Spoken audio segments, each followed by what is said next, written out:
红葱头伫几年前就开始大出，几年后安南区沙仑山地农民也咧辛苦采收。不过因为去年疫情影响，真侪餐厅无营业，造成红葱头的搬上了钱，加上还有进口，连带影响今年收购计销。所以，市长黄伟哲第一时间就来配合中央加强收购，并且加工延长寿命。小股嘛由乐活基金会甲民进党市党部注意认购1000地，希望消停农民并帮助弱势。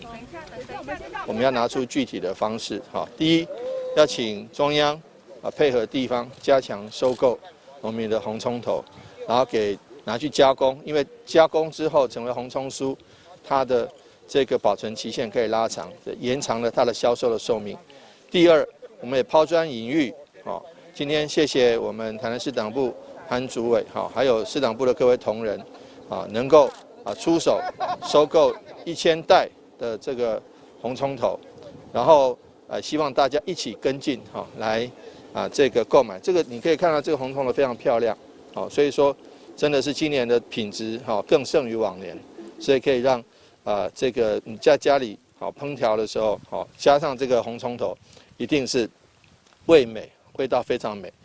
根据了解，红葱头伫安南区产地高达260公顷，已经是全国数一数二的产量，嘛被号做红金的故乡。所以区公所对109年就以红葱头的特色，设计出台江小红梅吉祥物来代言，并开发翠暗等选豆品来积极行销安南产业。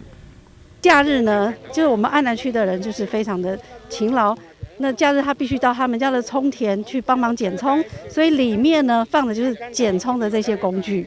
好，所以他就是能文又能武。然后身上的这个花的这个裙，他在假日他也是可以放在他的头上，当做一个花布包去遮阳，好，这个部分都是可以，就是可以代表我们安南区的过去、现在跟未来，好，所以我们就设计这个台江小红妹。那希望台江小红妹可以带着我们去认识安南、行销安南，然后行销我们这么好的产业。农业局表示，今年红葱头相当的水，品质比去年较好，加上自然的风味一定作赞。希望大家爱用家己在地，无形当中嘛降低对农民收入的冲击。但新闻管制何超邦采访报道。